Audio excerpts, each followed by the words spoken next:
स्रोत है। लगता है घर चला है कभी, यही तो अफसोस है। अगर वो घर चलाते तो किसी घर का दर्द बुझते और किसी गरीब का चूल्हा का बुझते। बोलते हैं घर में हम उज्ज्वला गैस दे रहे हैं। अरे भैया उज्ज्वला गैस दे रहे हैं तो गैस का सब्सिडी 78 रुपया बैंक वाला कैसे आके निकालेगा वो। नमस्कार, मेरा नाम रविकांत चौरसिया और आप देख रहे हैं बोलता खगड़िया। आज पूरे देश में बैंक कर्मियों का दूसरा दिन हड़ताल है। जिन बैंक कर्मियों को बैंकों में रहकर आम लोगों को जीने और मुस्कुराने देने का अवसर देना चाहिए, आज चिलचिलाती धूप में सड़कों पर आ उतरे हैं। तो चलिए आज हम इनकी समस्या को आप तक पहुंचाते हैं। सर, क्या नाम है आपका? अरुण कुमार। आज आपको बैंक में रह करके आम लोगों को जीने का अवसर देना चाहिए, काहे आप धूप में आकर के जाकर अल्लाह गुल्ला कर रहे हैं? हम लोग का निजीकरण कर दिए हैं। हम लोग को कोई निजीकरण होने वाला है।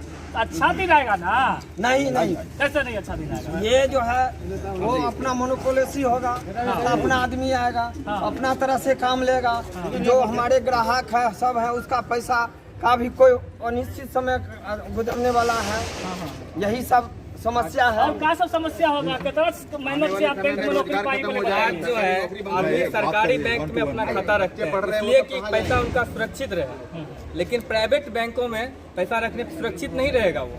आज जो है प्राइवेट बैंक में आप देखिए 10,000 से खुलता है अकाउंट, हम लोग मिनिमम बैलेंस 0 बैलेंस पे खोलते हैं। मोदी जी भी तो जन धन खाता खुलवाए थे। मोदी जी जन धन खाता खुलवा के अपना वाहवाही लूटे हैं। सब कुछ तो किए सरकारी बैंक। 97.35% जन धन अकाउंट सरकारी बैंक के द्वारा खोला गया है। एक बात बताइए, प्राइवेट बैंक में जन धन खाता खुला था क्या? बस 2%, जबकि 25% प्राइवेट बैंक की संख्या है भारत में, लेकिन 2% अकाउंट खुला है जनधन प्राइवेट बैंकों में और 97.35 खुला है आपके सरकारी बैंकों में।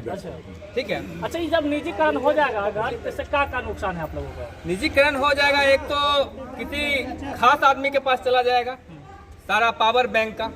वो जैसा चाहेंगे बैंक में जो चाहेंगे, कल को बोलेंगे पेट्रोल बेचो, आलू बेचो, प्याज बेचो, जो बेचो वो करेंगे और बेरोजगारी तो बढ़ेगी ही बढ़ेगी। अच्छा, जिसको चाहेंगे एक बार में निकाल दिया जाएगा, कोई जॉब सिक्योरिटी नहीं रहेगा। अरे मोदी जी तो अच्छा दिन ला रहे हैं, राम मंदिर बन रहा है, धारा 370 हट गया, और क्या चाहिए आपको? परंतु आम हित का अनदेखी कर रहे हैं। अनदेखी कर रहे हैं? बिल्कुल अनदेखी कर रहे हैं। ये जो हमारा बैंक है, राष्ट्रीय बैंक है, वो सब जनहित के लिए काम करते हैं। जितना जनहित का मोदी जी का स्कीम है उसको हम लोग लागू किए हुए हैं, ना कि प्राइवेट बैंक। अच्छा। और जैसे ही हम लोगों का ये प्राइवेटाइजेशन किया जाएगा, उसी वक्त से वो मुनाफाखोरी का अड्डा हो जाएगा और वो अपने हिसाब से सब चार्जेज, गरीबों का खाता खुलना बंद करेंगे, जनधन बंद कर देंगे, सब तरह का लागू हो जाएगा चार्जेज और लोगों को अवॉइड करेंगे, जिसके लिए आज हम लोग जाने जाते हैं।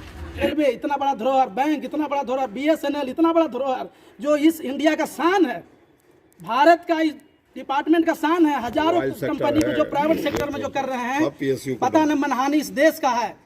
जनता का मनहानि तो है ही है, लेकिन इस देश का मनहानि है। लेकिन देश के जो जिस गद्दी पे जो अभी लोग बैठे हैं उनको ज्यादा मनहानि होना चाहिए इस बात को सुनकर कि पूरा देश को प्राइवेटाइजेशन कर दे रहे हैं। ले जा रहा पता नहीं। एक जो घर चला लिया वो एक देश चलाने से ज़्यादा मुश्किल घड़ी होता है घर चलाने वाले को, इसलिए कि एक घर में एक इनकम का स्रोत होता है और देश चलाने में अगर 500 तरह का खर्च है तो 1000 तरह का इनकम का स्रोत है। लगता है घर चला है कभी, यही तो अफसोस है।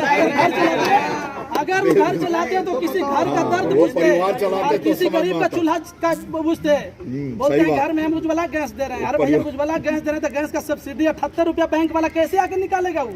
जब आप प्राइवेट करिएगा तो 10,000 रुपये उसके अकाउंट में होना चाहिए। स्वाभाविक है खाता बंद होगा। जनधन खाता खुला, जनधन खाता खुलने का मतलब क्या था? कोई मिनिमम बैलेंस नहीं होगा, कोई प्रतिबंध नहीं होगा, ग्राहक को स्वेच्छा से आए 10 रुपया निकाले, 100 रुपया निकाले और जाए। तो बताइए उनको दिमाग में बात है कि नहीं कि अगर प्राइवेटेशन होगा तो उस खाते में कितना बैलेंस होगा? अपना बैंक जो भी बैंकर था मिनिमम बैलेंस के पहले कुछ बैलेंस रखा गया था, उसमें कितने लोग विरोध किए, फिर 0 बैलेंस रखा गया दुख दर्द को समझ के।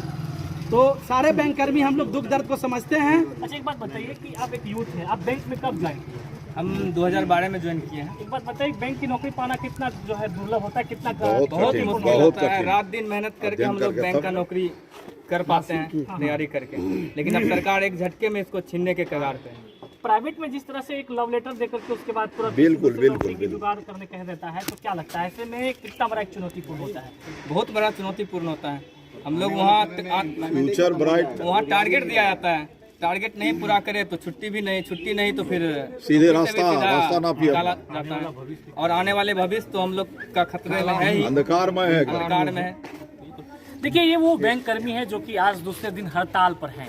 हड़ताल भी क्यों ना करे, क्योंकि जिस वक्त जिस सरकार को जो प्राइवेट बैंक थे उन्हें राष्ट्रीयकरण किया गया, लेकिन मोदी सरकार उन राष्ट्रीय बैंकों को अब प्राइवेट की ओर लेके जा रहे हैं। क्या सही मायने में प्राइवेटाइजेशन करने से देश का लाभ होगा या फिर किसी व्यक्ति विशेष का? क्या रास्ते का माल सस्ते में बिकेगा? क्या हर माल एक दाम में बिकेगा?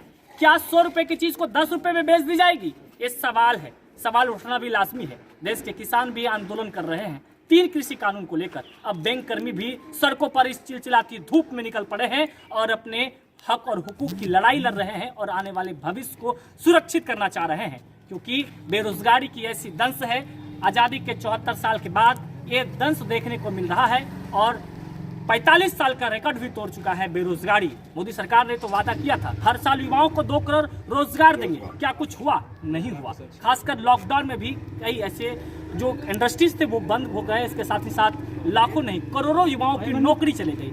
लेकिन अब इन बैंक कर्मियों को भी लग रहा है कि अगर बैंकों का निजीकरण हो गया तो फिर अडानी अंबानी जैसे लोगों के हाथों में बैंक होगा, वो अपने हिसाब से चलाएंगे और जब चाहेंगे तब लव लेटर देकर इन्हें विदा कर देंगे। पर अब तक के लिए इतना ही, धन्यवाद।